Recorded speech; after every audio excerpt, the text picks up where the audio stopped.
59-year-old patient came to the ER with weakness of right upper limb and lower limb, slurring of speech and deviation of angle of mouth, and 2 episodes of vomiting since 1 day duration. So history of presenting complaint. Patient is a known case of hypertension, not on regular medications. Here she came with, she was apparently normal till yesterday evening when she presented, when she developed sudden onset weakness of right upper limb and lower limb. It was associated with slurring of speech and angle of mouth deviation to the left side. She also had 2 episodes of vomiting, and the vomitus contained food particles and it was bilious in nature. It was not foul smelling or blood stained. She did not have a history of loss of consciousness, seizures, bowel and bladder incontinence, headache, fever, loss of memory, dysphagia, hallucinations, delusions, anosmia, dysarthria, dysphonia, difficulty in hearing or involuntary movements or tremors. Past history. She is a known case of hypertension, but she is not on regular medications. She had COVID in May, so she became negative towards the end of May. She does not have history of diabetes, dyslipidemia or any similar complaints in the past. Personal history, she has normal appetite, normal bowel bladder habits, normal sleep. She is not habituated to smoking or alcohol. Family history, mother had a history of stroke. General examination, patient. So before going to general examination, when you see a patient, we should have some clinical findings on history taking itself. Some finding will be there. We should have a differential diagnosis. Then we should go to general examination. What differential diagnosis you think this patient? It could be a cerebrovascular accident. Okay. It could be a hypoglycemic episode. So it can be cerebrovascular accident, can be a stroke. Okay. It can be hypoglycemia, or it can be sometimes headache associated weakness, that is migraine associated weakness, or patient might have had seizures, and after seizures he can have one side weakness. All these things are possible. Or if there is a intracranial space occupying lesion which can have a bleed, and patient can develop weakness. Whatever it is, there is a lesion in the brain or hypoglycemia. So whenever this patient come to emergency room, first investigation we do before going to systemic examination is a blood sugar value. Blood sugar value is normal, we can proceed with your complete examination, and because if the blood sugar is low, patient may deteriorate very fast. Okay, so sugar should be done, then you should proceed for examination. Patient is conscious, cooperative, well oriented to time, place and person. She is moderately built and nourished. She did not have pallor, icterus, cyanosis, clubbing, lymphadenopathy and edema. Her vitals, pulse was 85 per minute, regular rate, rhythm, character. So in a stroke patient, what is the importance of pulse? She could have bradycardia. Patient can have bradycardia because of raised ICP. Then most important is irregular rhythm or irregular rhythm. Okay, atrial fibrillation or something. How it associate with a stroke? In atrial fibrillation, clots can go travel okay, from atrial fibrillation, atrium is not contracting properly, so there will be clot formation in the atrium that will go to the ventricle. From ventricle it will go to the brain, so patient can develop stroke. So pulse is very important, and other pulses like carotid pulse, peripheral pulses, if it is absent, you should think about some vasculitis also, or atherosclerotic lesion you have to think. Okay, so pulse is 85 per minute, regular rate, rhythm, character, condition of vessel wall, no radial or radiofemoral delay, peripheral pulsations were normal. Respiratory rate 16 per minute, thoraco-abdominal. Okay. BP 133. Is there any importance for respiratory rate? Increased ICP can produce with apnea. Okay, so patient can have hyperapnea, apnea type breathing in a raised ICP. So all these things are very important. We are not blindly taking any case in emergency room. We are watching the patient if he is developing any complications, all these things. So somebody is having a stroke, his respiration is altering, means ICP is increasing. So we have to act immediately. Okay. BP was 133 by 85. What is the importance of BP in a stroke case? hypertension, increase ICP can again Ah, produce okay. hypertension. So there are multiple reasons. High BP can produce stroke, bleed can occur. Raised ICP can increase the BP. Okay. Third one is whenever there is a stroke, to maintain the cerebral perfusion pressure, systemic BP will increase. Okay. So that is very important. You should never try to reduce the BP drastically in a slightly elevated BP. Suppose somebody is having 140, 100 in a patient who is having stroke. If you try to reduce the BP drastically, there will be reduction in the cerebral perfusion pressure. That will aggravate the stroke. Saturation was 98%, and temperature, she was afebrile. Why saturation is important Again. in stroke? Very important because patient Hypoxic ischemic encephalopathy. that can occur. Somebody is having stroke can have aspiration, hypoxia can occur. Somebody is having stroke, he can have backward fall of tongue. So many respiratory tract problems can occur in stroke patient. Even some patients with cervical lesions, they can have diaphragmatic weakness. Okay. Head to foot examination, there was ankle of mouth deviation to Okay. the left side. Okay. No other findings on Okay, head to foot examination.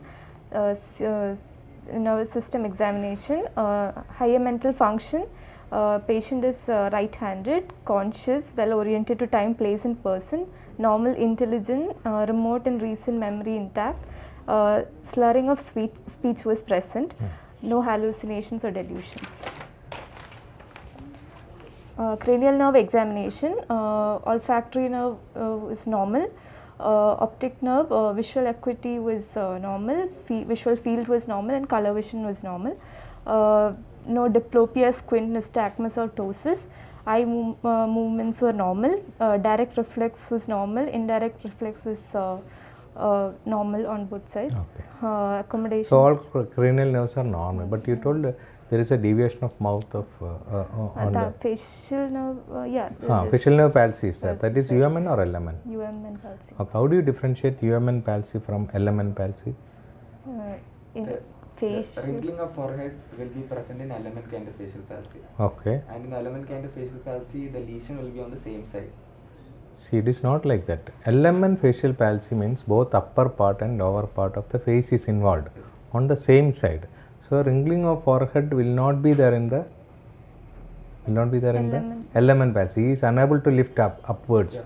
Whereas in UMN palsy, upper part of the face is relatively spared. That means minimal weakness. Lower part is completely involved. That too on the opposite side. Yes, sir. Correct now.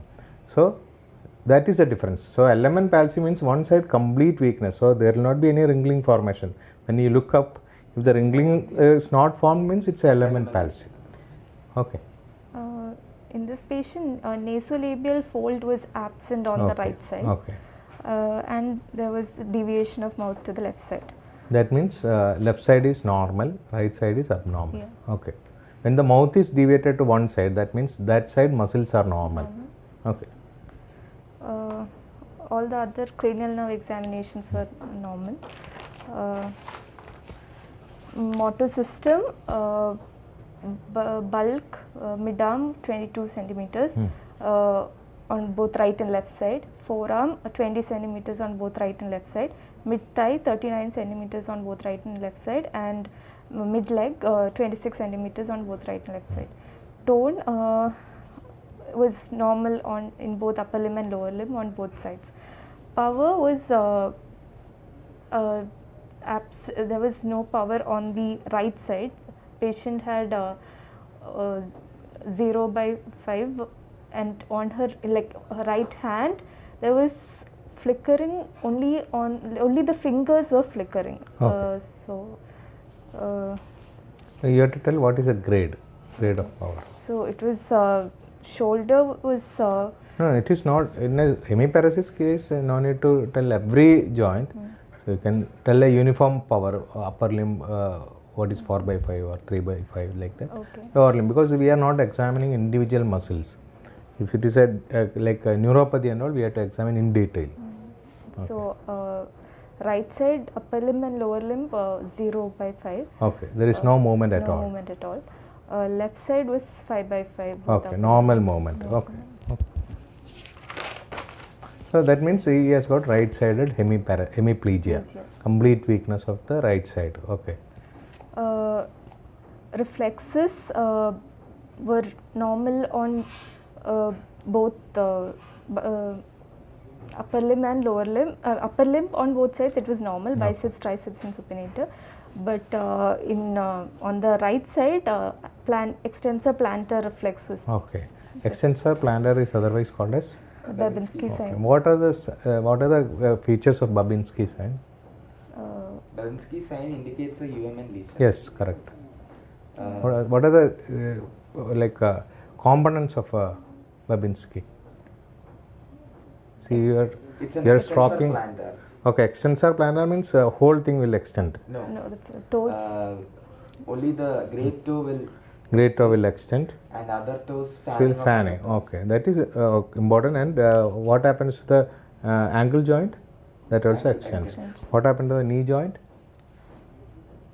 No. Knee joint extend. But the ankle joint is dorsiflexed. It is called as dorsiflex. What we routinely tell extensor, but it is dorsiflexed. Hip joint, knee joint, it is also flexed. Hip joint, it's also flexed. So this is otherwise called as a universal flexion response. Everything is actually flexed, but we tell it is extensor plantar. Okay. So that indicates a UMN type of lesion. Superficial reflexes were Okay. normal. So main thing is lower limb reflexes are absent on the right side and side. plantar is extensor. Upper limb is relatively spared. That means lower limbs are mainly affected, but power wise upper limb also affected. Okay. Sensory system examination was normal on Normal. both sides. Okay. Okay. There was stereognosis was present. Okay. Graphesthesia was present. 2-point discrimination and tactile localization was present. Okay. Cerebellar signs were all normal. Okay. So when you have a patient who is having 5/5 power, right side cerebellar, Signs you cannot elicit. not really. Left side it's okay. There were no signs of meningeal irritation. Even in that case, if to know the cerebellar involvement, how do you check? You look for a nystagmus. Nystagmus. That will give a clue that cerebellum may be involved. You ask the patient to talk, but already facial palsy is there. He'll have some dysarthria. Okay. All other systems were normal. Okay. So what diagnosis you make from this patient? What is it? Cerebrovascular accident. It is a cerebrovascular accident, right-sided hemiplegia. So that is one part of diagnosis. Now you have to tell what is the etiological part. Where is the lesion? Where in the brain this lesion is It is present? most likely ischemic. Most likely ischemic. Okay. Why In you are telling ischemic stroke? because she has hypertension. Okay. And hypertension can lead Okay. to endothelial Okay. injury. Okay. Correct. Uh, Now where is the lesion? internal capsule. Okay. most Since it's a probably. dense lesion, dense weakness, it is most probably in the internal capsule. If it is in the cerebrum or in the area where larger area is involved, then the stroke may be minimal. But more other symptoms, she can have convulsion, she can have difficulty in speaking, visual loss, all these things can be there when it is above the internal capsule. In the internal capsule, they will have very dense lesion. Okay. And mostly in the middle. MCA territory. It is in the territory. middle cerebral artery territory. Okay. So what is the next investigation? We have to do a blood sugar first. Now you take the patient to emergency room. What do you do? CT plain brain. Before that, you have to always take care airway, breathing, circulation. See the airway, whether the patient is the airway is normal or not, because many patients will have aspiration, secretions, all these things should be cleared, and saturation should be good. Pulse and BP should be good. If the patient is already in hypotension or hypertension, we have to control that. Then only we can send for CT scan. So take care is airway, breathing, circulation. See, we already done a blood sugar, that is normal. Now we have to send for CT scan. Okay. Why CT scan? Why not MRI? CT is usually used during the window period of a stroke. First, the main point of doing a CT plain brain is to avoid, we have to rule out a hemorrhagic stroke. Okay. So whenever there is a bleed in CT, we can see it is in white color. MRI will not pick up acute bleed. So we always prefer a CT scan in acute stroke within 4.5 hours. That is a golden period. So if it is within 4.5 hours, we'll ask for a CT scan. If required, we can go for MRI, but CT scan is a must. Okay, ideally CT scan is enough. So within 4.5 hours, if the patient is having ischemic stroke, you did CT scan. If CT scan is negative, that means there is no bleed. What you do? Thrombolysis. So we can go for thrombolysis. What is the drug used? Alteplase or recombinant. Okay, TPA, tissue plasminogen activator. Okay, before that, suppose you are in a peripheral center, you suspect a stroke. What is the options? You cannot take a CT scan, you have to refer to higher center. Taking care is airway, breathing, circulation, sugar. You have to refer. What other drugs you can start? You can start aspirin, Aspirin, heparin, aspirin, clopidogrel, statins. These are the 3 drugs should be started by a primary care physician. Aspirin, 300 milligram tablet, clopidogrel, then or Brilinta. no, this is clopidogrel is enough. Brilinda is different. This one MI we use. Clopidogrel is okay. Aspirin is main drug that you should never forget.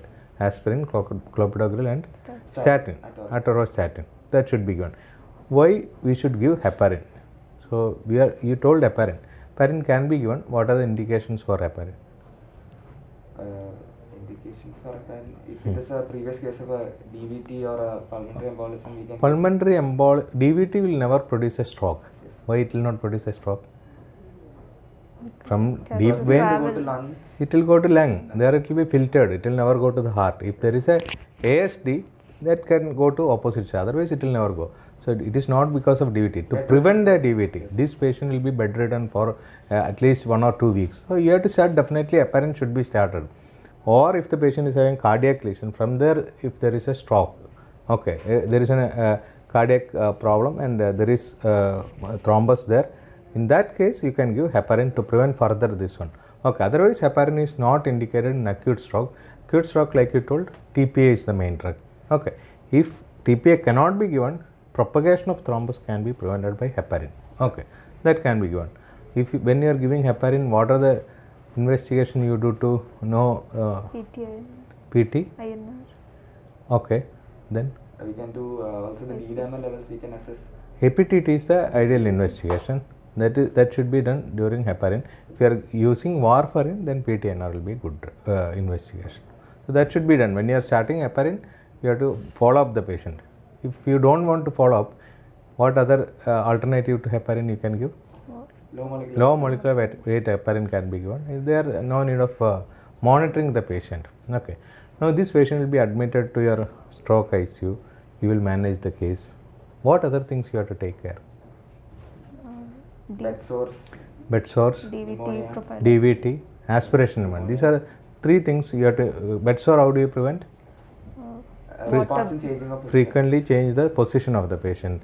DVT, like we told heparin. Then third one is aspiration pneumonia. How do you prevent aspiration pneumonia?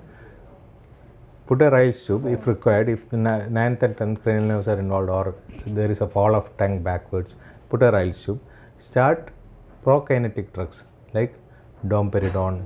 Prokinetics are that moves the increases the mobility of the stomach or intestine. Domperidone is commonly used drug. Metoclopramide is another drug that should be used. Urinary tract infection is another common problem because we will be catheterizing this patient. That also should be taken care of. Okay, thank you.